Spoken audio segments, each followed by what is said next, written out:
Olá pessoal, vamos dar sequência à leitura do banquete de Platão.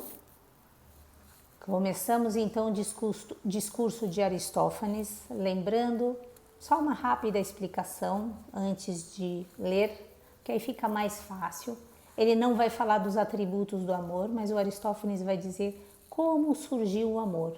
E aí ele vai nos trazer uma imagem, vocês não precisam acreditar nisso, podem pensar nessa imagem simbolicamente, mas ele traz uma imagem dos homens no momento em que eram andrógenos, misturados, no mesmo corpo físico, homens com homens, homens com mulheres, mulheres com mulheres, e aí se sentiram muito poder. Você imagina um homem que consegue enxergar para lado, para lá, que tem 4 pernas, consegue andar para frente, para trás, a velocidade, tudo aumenta, né? 4 braços, então tudo com mais potência. Esse homem se sente poderosíssimo e desafia os deuses. Sempre lembrando, quando a gente fala de deuses, de Deus, estamos falando de forças maiores que nós. Aí podemos pensar, mas que forças são maiores que nós? Por exemplo, o Sol, né? Que dá vida a todo o nosso planeta. Então a gente não pode ser aqui também, né, enquanto homens, sermos arrogantes e dizermos e acharmos que somos, né, o melhor que existe dentro desse universo. Né? Estamos aqui dentro de um contexto, né, convivendo com todo o universo, fazendo o nosso papel, também importante, mas certamente existem, por exemplo, planetas muito mais poderosos, entre aspas, do que nós. Talvez pudéssemos dizer então que eles são deuses num certo sentido, né? Trazer essa ideia dos deuses com essa potência, né? Mais ordenada, mais tantas coisas assim, né? Dentro dos papéis do universo, né? Vamos lá então? E aí acontece desses homens, só para rapidamente voltar, eles se sentem poderosos, desafiam os deuses vão lá e dividem esses homens ou mulheres, né? Dividem os corpos. E a partir daquele momento, esse homem já não está mais completo, ele anseia por buscar, né, a sua completude. Então ele vai buscar essa alma perdida, essa unidade perdida. Então essa divisão faz nascer essa divisão das almas, e inclusive nessa história tem lá para as tantas eles dizendo, olha, cuidado, porque se vocês continuarem sendo arrogantes, a gente vai dividir de novo, né? Ainda mais. A gente pode pensar no conjunto que temos hoje de almas, mais de 8 bilhões de pessoas, né? Que se sentem incompletas de alguma maneira no planeta, né? Tem coerência essa história? Vamos lá então, e também podemos pensar, né, nessa unidade também perdida, no momento que se separamos da unidade, do Pai, né, no início onde éramos todos unidos e nos separamos, essa ausência vai fazer com que nós queiramos voltar a essa unidade. Vamos lá então. Então, depois de ter dado uma bronca, né, literalmente, o Erixímaco em Aristófanes, tipo, você não vai ficar fazendo piadinha aqui, né? Ele diz, você tem razão, né? Apesar da minha musa, né, ser a musa da comédia, né, porque ele é um comediógrafo, eu não vou me expor ao ridículo e vou entrar nessa discussão a sério. Vocês percebem? É quase como um novo concurso, né?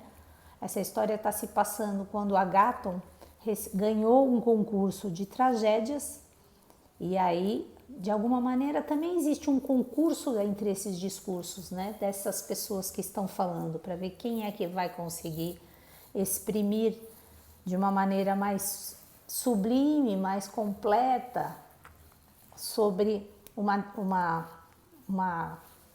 não uma explicação, né, mas uma homenagem, talvez também uma explicação a Eros, o Eros, grande Deus, né, até aqui sendo considerado como um grande Deus.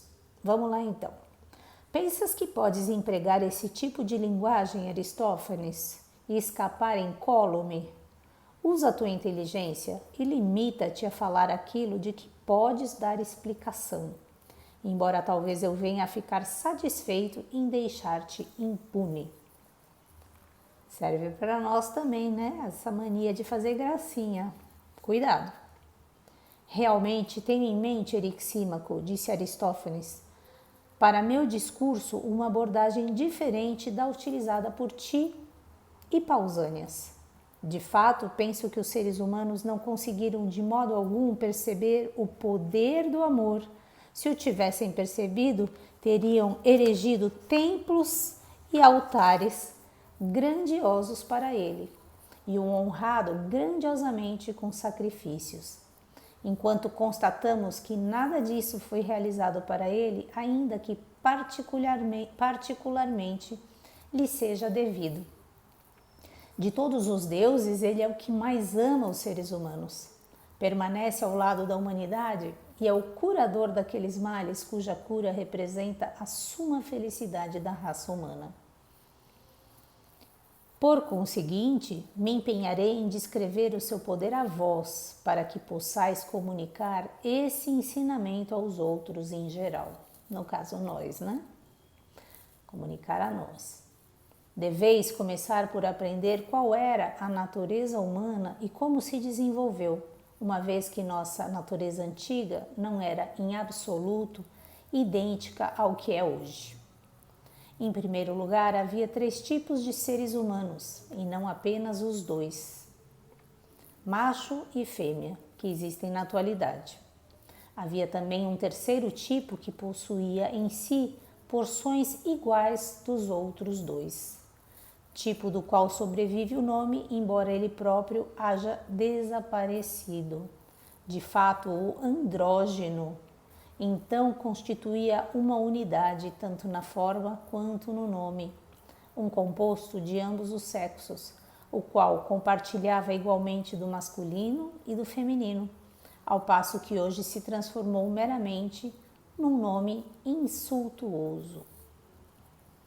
Podemos também imaginar esse andrógeno, né, como um ser que tem o masculino e o feminino harmonizado dentro de si.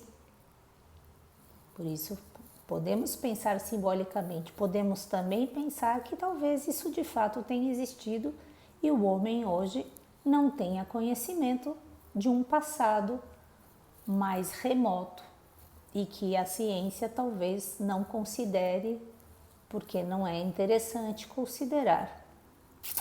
Podemos pensar tudo isso e investigar. Em segundo lugar, esses seres humanos tinham a forma inteiramente redonda, o dorso e os flancos acompanhando circularmente essa forma. Cada indivíduo possuía 4 braços e 4 pernas, combinando 2 rostos exatamente semelhantes sobre um pescoço cilíndrico. Entre os 2 rostos posicionados em lados opostos havia uma cabeça com 4 orelhas.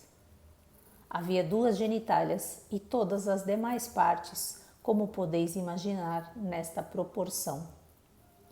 Esse indivíduo andava ereto como hoje, em qualquer direção que desejasse, e quando se dispunha a correr, movia-se como nossos acrobatas, girando repetidamente com as pernas, efetuando um volteio na reta.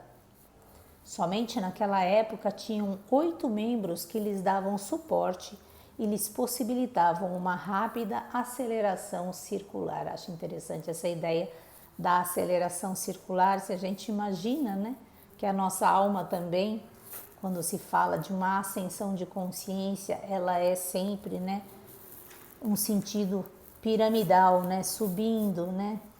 Então é interessante também a gente poder pensar sobre isso. O número e as características desses 3 tipos encontravam sua explicação no fato de que o macho nascera originalmente do Sol e a fêmea da Terra. Por outro lado, o tipo que combinara ambos os sexos nascera da Lua, pois esta também partilha de ambos.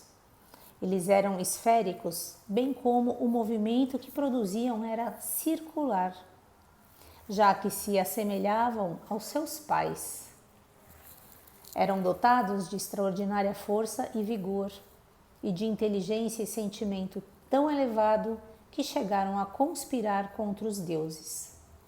O relato de Homero sobre Efialtes e Otto, sendo originalmente a respeito deles, ou seja, de como tentaram fazer uma escalada rumo ao céu, objetivando atacar os deuses.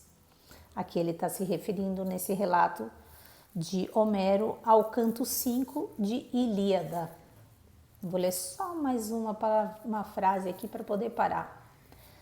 Isso levou Zeus e os outros deuses a se reunirem em conselho e discutirem que medida tomar, e eles estavam desnorteados, pois sentiam que não podiam exterminá-los como aos gigantes, dos quais haviam eliminado raízes e ramos utilizando raios, visto que significaria suprimir também as honras e sacrifícios recebidos aos seres humanos. Todavia não podiam tolerar tal rebelião. Finalmente, Zeus, congregando toda a sua inteligência, falou. E paramos por aqui nesse suspense. O que será que Zeus disse ali para parar com essa rebelião? Continuamos amanhã, se Deus quiser. Bye bye, pessoal.